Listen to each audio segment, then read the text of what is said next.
Hey, this is Patrick with the Mad Bros Media Zoom show and podcast. Our special guest today is Harry Mavromichalis, director, writer, and producer of a new documentary on Oscar-winning actress Olympia Dukakis, simply called Olympia. This documentary is a fly-on-the-wall, day-in-the-life look at this legendary woman. How are you doing today, Harry? I'm great, Patrick. It's good to be here. That's good. How you been hanging out with the COVID? Been at home a lot, or just going out with the mask?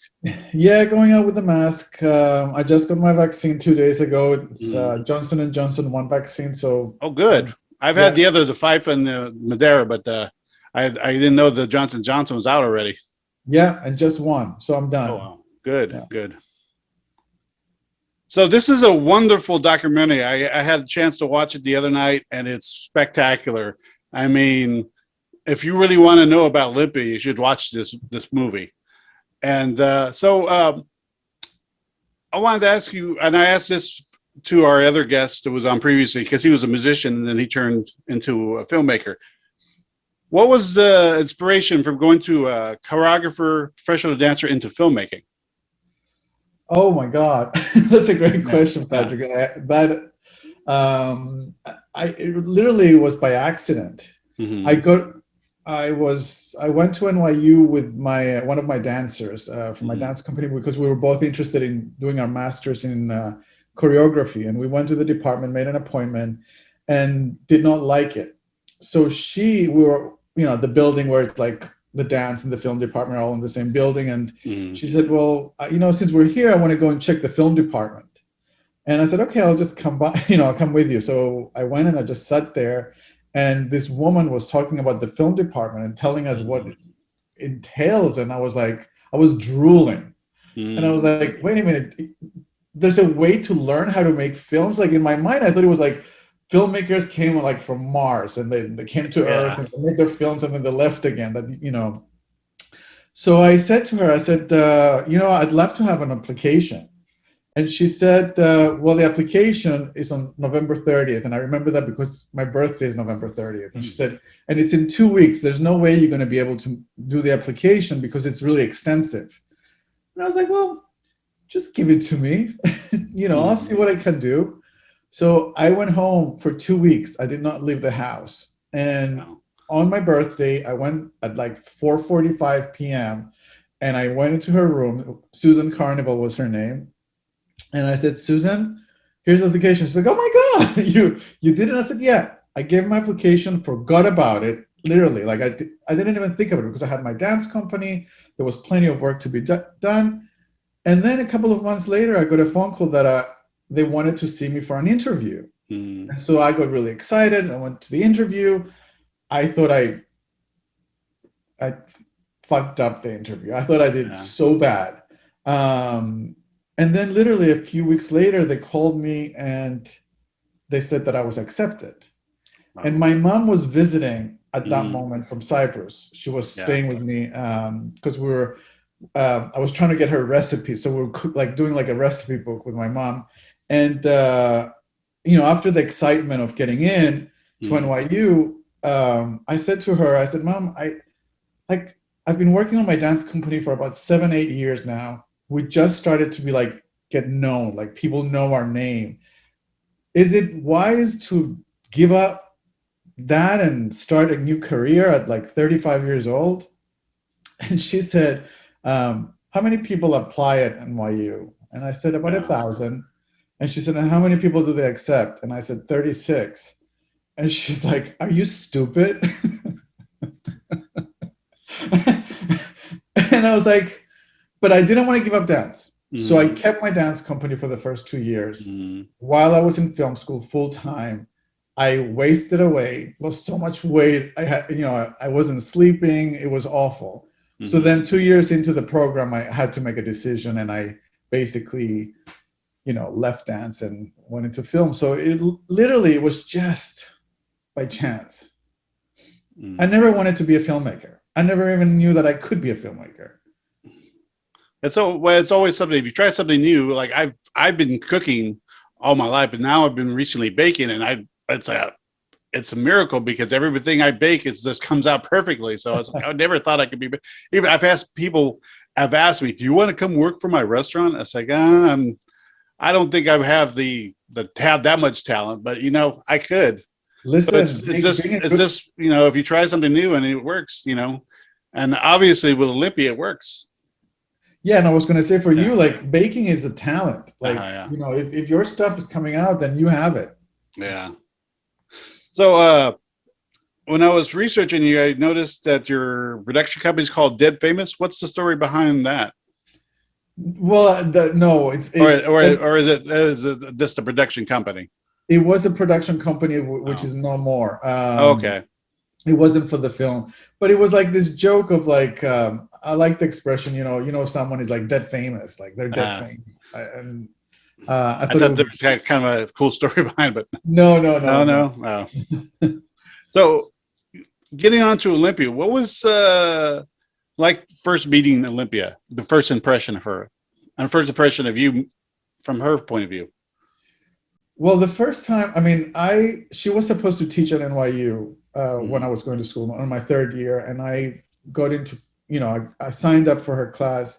They only took like I think 8 students, and a week before classes started, it was canceled, and I was like devastated because she's been, as a Greek American, Yeah. she's like been my icon forever, and I had a production company, Dead Famous Productions, Yeah. in Cyprus, where it was a nonprofit, and we would bring theater and dance shows to Cyprus. And I had just started doing film workshops where I would invite, people from New York to come to Cyprus and teach producing, writing, whatever, And so I was like, well, why don't I invite Olympia to come to Cyprus and teach? So I went through my department. They put me in contact with her personal assistant, and I sent him an email of what my idea. And 3 days later, she called. And I remember where I was when the phone rang. It was an unknown number, and I pick it up, and it says, "Hello, Harry. This is Olympia Dukakis." I think I fainted, and like somebody had to like revive me. Like, how her voice is, and So we arranged to meet, and we met at a Starbucks on near her place in Manhattan. And I walk in, and there she was. Like it's like Rose. It's like Yeah. all these characters that I've known her, and very simple, very charming, funny. I was starstruck, at that moment. And I told her what I wanted to do. She said, and I said, I don't have the money. I just want to see if you're interested so I can go out and find the money. And she said, yeah, absolutely. I'm definitely interested. And, later on, she told me that she thought I was full of shit. And I said, why did you think that? And he says, well, you're Greek, and us Greeks are full of shit. Oh. So, but yeah, I went in, and it was very easy to find the money when you go to Cyprus and you're like, I have Olympia Dukakis who wants to come and teach a workshop. It was, we had support, and then we went to Cyprus, and that's when our friendship started, what do you call it? Developing. Yeah. Developed. Yeah. Now I read that it took like several years for her to get on board with the film. What was it that convinced her to finally say yes? Yes. Yeah. So we were friends for about a year before I had the idea to do this documentary. And when I pitched it to her, I thought it was like this, but that time for me to be ready to say something, I already like sold it to myself. And I thought it was like a brilliant idea. And I went there with excitement, and I said, this is my idea. Do you want to, we should do this. And she just turned around really calmly, and she said, no, Harry, I'm good. I don't want to do this. And I was like shocked. I did not expect her to say no. So, I put my tail, an expression like under my legs, and went home, and I, came back a week later, and I was like, listen, Olympia, like this is a great opportunity for you. Like, this is going to be your legacy film. This is going to be, you know, you're going to be back in the spotlight. She's like, nope, not interested. Every week, once a week, I would go and I would like give her a reason why she should do it. Mm. You know, the typical, what we call nowadays, mansplaining to her why she should be doing this film. So 3 months later, nothing, right? So I had decided that this was not going to happen. And I went to her apartment and I said, okay, fine. We're not going to do it. I'm not going to push anymore. But, you know, I just wanted you to know that really the only reason I wanted to do this is that if I do this documentary, I'm going to get to spend more time with you. And she just turned around and she said, okay. Oh, that's all I needed. I can spend time with you. I can do it for that reason, she said. And what I realized is that, you know, she smells shit from a mile away, you know? And the moment that, you know, I was able to become vulnerable and real with myself about why I wanted to make this film, that she connected to that. And that's how she connects with people in general. She connects with, you know, real people and real situations. She doesn't want any of the, you know, having a documentary about her means nothing. You know, having a connection with somebody who wants to have a connection with her was good enough for her. Yeah, that's how it happened. Wow. Yeah. That opening shot, I was like, wow. I mean, the whole movie, she's just so raw and bold and this truthful. But that opening shot where you have her, like the cameras are literally close up on her face, chewing gum with no makeup or anything. Was that shot your idea or the cameraman's idea? Well, I mean, listen. You know, some actresses, they don't want the camera like right on their face when they're not in makeup or anything.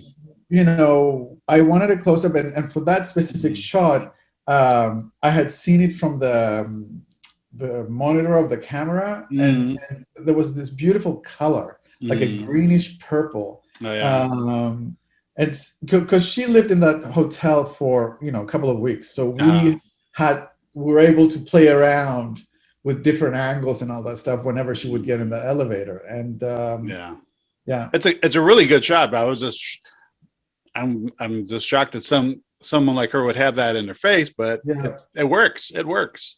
It totally. She doesn't care. You know, that's one of the scenes that stands out when I watch that. I say, wow. Yeah, and that's why I wanted to open the film with that, because it's kind of, for me, it was like, you're gonna enter and really get some details on this person. Like, you know, like I didn't want to be a long shot. I wanted you to know from the get-go that you're in for an intimate journey. And another thing I wanted to know is, off camera, was she still the same, or did she sometime maybe kind of act just because she knew the camera was rolling and she wanted to put on the show, or was she just natural and she didn't even pay attention to the camera?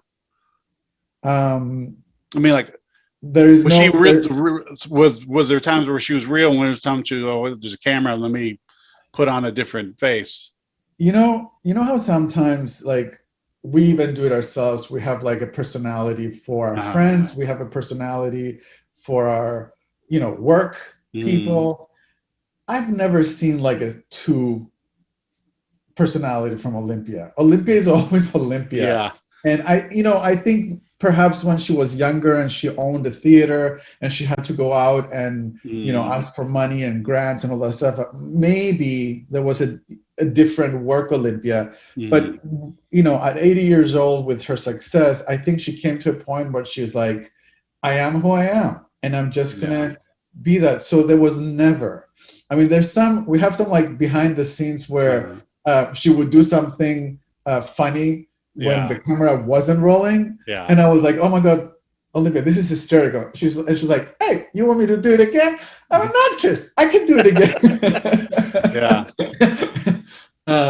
But yeah, no, it's just her. Yeah. And some of the subject matter, you kind of caught her off guard. I think once when you're asking her about death, and then about, you know, her sexuality and Louis' sexuality, she kind of like thought there for a minute, you know.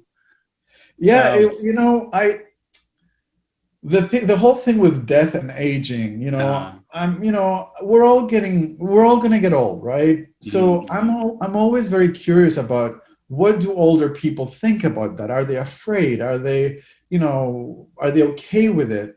So in that specific moment, she was in Los Angeles. She had just almost got killed in where the truck almost hit her, right? Yeah. She had the black eye. Yeah. Broken hand. And that's another thing that she allowed us to film. But you didn't use it? Oh, no, it's in there. It's in the no, film. but you didn't catch the accident, right? No. She was leaving from another Okay. rehearsal in New York, so she ended up in the hospital. I had no idea. I went to her house literally, the next day, so we could plan the trip, because 2 days later we would both be on the same flight to Los Angeles. And I walk in and she's like a mess. And I thought she was going to cancel either her trip to Los Angeles or saying, you can't film anymore. I don't want people to see me like this. But she never did. So we got to Los Angeles. She was a mess psychologically. I think that it was such a traumatic experience of nearly getting killed, that she couldn't get comfortable with herself. And I think her she was very fragile. And I thought it would be a good time to, when I asked her, it was like, with one hand she's breaking like her pills and her vitamins and trying to drink them. And I thought, I think it's a good opportunity. And it ended up being a good opportunity because she just opened up. And same thing with sex. We were in Cyprus. She had she went to Cyprus to do this show, and her co-star got hit by a car and broke her hip. So the show was canceled. And it ended up that they were going to have her do Rose, her one-woman show. Yeah. So, but she was there for 2 months from the day of the accident till the day of the show with not much to do. So she, for the first time in her life, she had time to go out, have fun, not think about work. And so she was happy. And and I was like, you know what, let's talk about the sex. Yeah. No, I didn't know how she was going to react. And it was like, oh my God, this woman, like, I had no idea how sexual she was, and telling me that she was the queen of one night stands, and she made a little joke at the end about it too. Yes, about the prick. Yeah. So was there anything off the table to discuss? Yeah, there was when she said yes to me, let's do this. She said the only thing you don't have access to is my kids. And I said, it's fine. I don't really need your kids. It would have been nice to have them, but no kids. Eventually, a year and a half later, I finished the trailer, what we were going to use for fundraising. And for 1.5 years, we've been filming, and she had no idea what this thing looks like. So I went to her apartment, and she sat down with Louis, and I put the computer in front and pressed play on the trailer, and finished. And then Louis said, "Oh, can I watch it again?" And we put it on again, finished it. Louis had like all these questions about, oh my God, what are you doing? How'd you do this? How long is it going to take? And Olympia all of a sudden turns to me, and she's like, oh my God, Harry, like, this is so beautiful. She had tears in her eyes, and she said, this is so beautiful. Like, I don't know what I was expecting, but this is not it. And she said, but you don't have my kids. You don't have my family. And I started laughing, and I was like, Olympia, but you didn't want me to have your family. She said, no. This has to change. I'm going to call my kids, and if they want to do it, I think they should. So yeah, she reached out to them. She has 3 kids. Her 2 sons said yes. And then her daughter said no. Yeah. But her grandkids were in it, though. Yes, the grandkids were fun. Yeah. So I read there's like 300 hours of footage almost. Was there any pieces that you wish he had put in, and when it comes on Blu-ray finally, will there be an extended cut? I would love if I could do that. It all depends with like time and money. But oh my God, I mean, there's so much that, I mean, there's also all the like fun behind the scenes stories of things that happen in Steel Magnolias and you know, Moonstruck, you know, and you know, the director slapping Nicolas Cage and Yeah, like you know, defending Julia Roberts in Steel Magnolias because the director was treating her like shit. yeah. There's a lot of, you know, another story with Shirley MacLaine. Oh wow. um, yeah, so there was a lot of this stuff that I was like, oh my God, you know, but it just didn't fit with the story. You know, there Yeah, were fun yeah. stories, funny stories, but it just, Mm, and then there was like some other, you know, Louis, for example, you know, she talks in the film how I asked her about regrets, and she talks about she regretted not being a better mother. And one yeah. of the things that I don't have in the film is the circumstances of what happened that affected her not being a great mother, which was Louis was coming back from a show that he was doing on Broadway, got into a really bad car accident, almost died, and he was in bed for 4 years. Now, Louis was the moneymaker. He would do commercials on television, and he would do commercial work. So that brought a lot of money. Olympia was like the theater actress. So, you know, with theater, there's no money. And all of a sudden, you know, they have a mortgage, they have 3 kids. Yeah. She had to go out and basically get 3 jobs to try and make it work. So she had a thing on the fridge that you had to sign in as a kid, you know, baseball practice, 4:30. If you didn't write that, it wasn't going to happen. No. So you know, that was really important. But again, I didn't have the right footage that made it work. So I left it out. So that's one of the scenes that I wish I had, you know, included. Did you talk any have any stories about Dad? Yeah, there were stories. There were definitely stories about Dad. There was a lot of stories about Dad, and it's funny. It's one of my favorite movies of her. Oh, wait. Oh, wait. No, not her Dad. I mean the movie with her and Jack Lemmon and Ted Oh, Danson. yes. I actually wanted to use. I had a scene from Dad in the film, but the way that I don't know if you know fair use. Like you can a documentarian can use scenes for free if they're related to your subject, but not only that, if they move your narrative forward.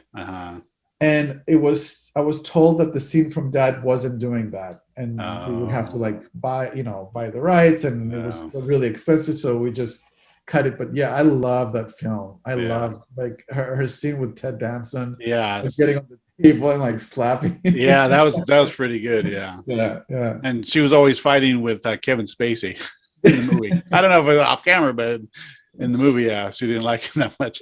Yeah.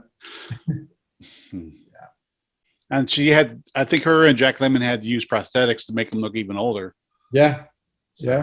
I mean, even in her one woman show Rose, which you see a little bit of the light rehearsal in the film, she was 80 years old already. She's supposed to be 80, and every night she would make herself look older. Yeah. You know? And yeah. I think there's a shot where she was putting the makeup to make her look older. Yeah, lines and yeah. Now, as a film director of this movie, you had a lot of hats. You had writer, producer, director, of course. Is that a challenge to do on something like this, or is that a blessing because you have control of everything in the film? Oh my God, I am not a control freak. Okay. Well, as far as I'm not saying you're a control freak, but like, you know, you have control of this film where nobody can say what to edit or what to do, or, you know. Oh yeah, listen. Yeah. No, I mean, this, you know, the reason that I have 2 writers, you know, I've added my editor as a writer in the film is because I wasn't going there and telling him what to do. Like, we worked on it together. So Yeah. it was a collaborative, you know. Now, am I happy that, and I had producers and consultants who would give our, opinions. So you need all that. I did 15 screenings, test screenings, where we would invite people that we knew, and we would ask them to bring random people in the room that we didn't know to give feedback. And that's how we built the film little by little. So I need all that stuff. I think for a film to be successful, you have to have feedback. I wish I had the ability to just direct, where I direct and then I sit with the editor to do that stuff, but I don't have to worry about producing, like selling the film, distribution, blah blah blah blah.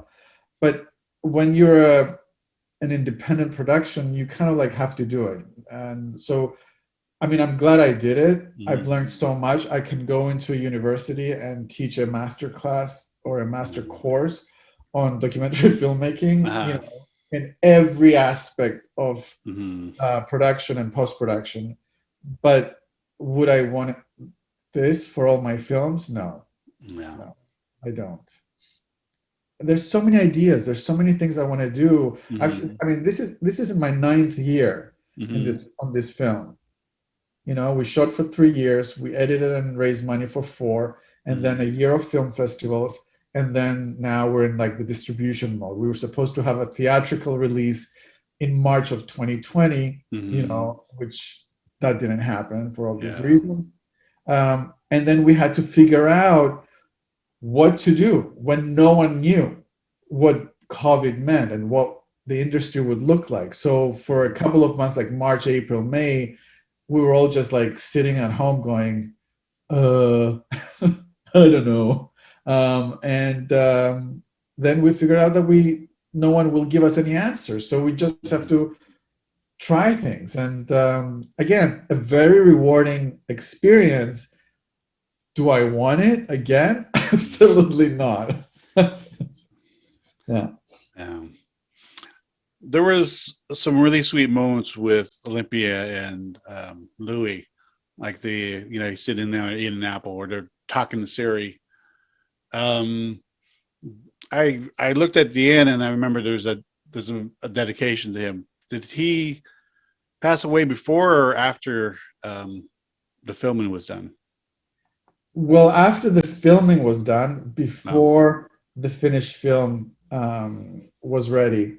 But because I knew of his failing health, I would sit with him and I would show him little scenes, because he at that time he couldn't sit for an hour and a half, like he would fall. So we've spent time together. I've spent time with him where he would see stuff, and he was such a warm individual and full of love, and he also liked to gossip and talk to people. So he would always have questions for me, and how was this, and how was it working with that person, and da da da da. So as sad as I was for that, on our opening night at Doc NYC, Olympia wasn't sitting with Louis. I was happy that he was so involved, and and that we captured him, because my initial cut had Olympia and Louis' relationship in the film, but I hadn't put their working relationship for whatever reason. Like, it escaped me, and I remember one of the screenings, the test screenings, I was like, wait a minute, like, they have like such a huge body of work. They've worked together for like decades. Like, where's that? So I was like, I called my editor. I was like, well, we got to get back into the studio. We have to like bring that up. So I'm really thankful that, I feel like when you watch this film on Olympia, you really get to see Louis as well. So if you had the chance to do another documentary, who would you want to do another big documentary on? There's someone in mind. He's like, oh, I would like to, spend some time with this person. I love people that can be real with you. Mm-hmm. You know, like maybe someone like Francis McDormand. Yeah. Wow.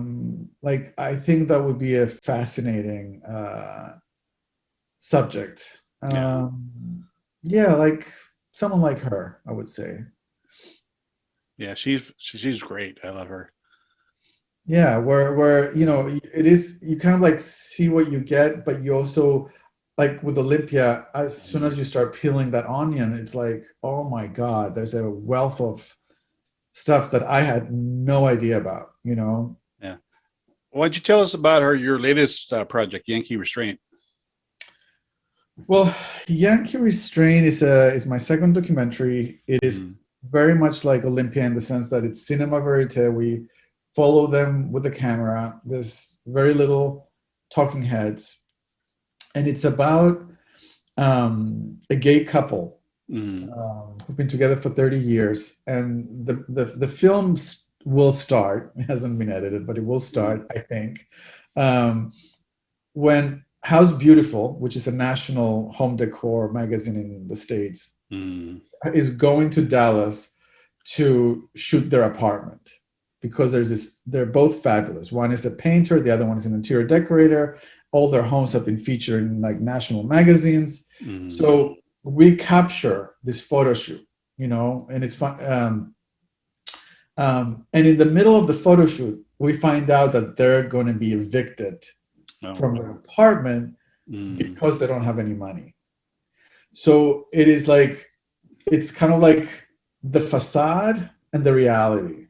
And it's a relationship piece. They've been together 35 years, a lot longer than most straight couples, Mm. Yeah. and there's a lot of like love, but also dysfunction. So yeah, it's a relationship piece, but it's also extremely funny, because they themselves are really like, self-deprecating and just hysterically funny. And I think that was the reason that I wanted to tell that story, was that, I think if you go into something through humor, it becomes more poignant rather than just like extreme sadness and feeling sorry for yourself. Or so yeah, we've shot 90% of the footage, Cool. and as soon as I'm done with Olympia, we have to start raising money for editing. Oh, wow. And Would you there, like to shoot a feature film one day? I'm writing my right now my first Okay. feature. Yeah, Cool. absolutely. Could you give us a little hint of what it's about? Or just Um, keep it under the wraps for now. yeah, keeping in the wraps for now. Cool. All right. Another show. Cool. Cool. Well, thank you for your time, Harry. Thank you so much for having me, It's been Patrick. great talking to you. Libya's out now on demand on Apple TV, Fandango Now, Google Play, and Vimeo on demand. Also, check out the site, olympiathefilm.com. Once again, thanks to you, Harry, for joining us today. This has been Patrick with Mad Bros Media Zoom, and check out our podcast later on, the Mad Bros Media Zoom podcast.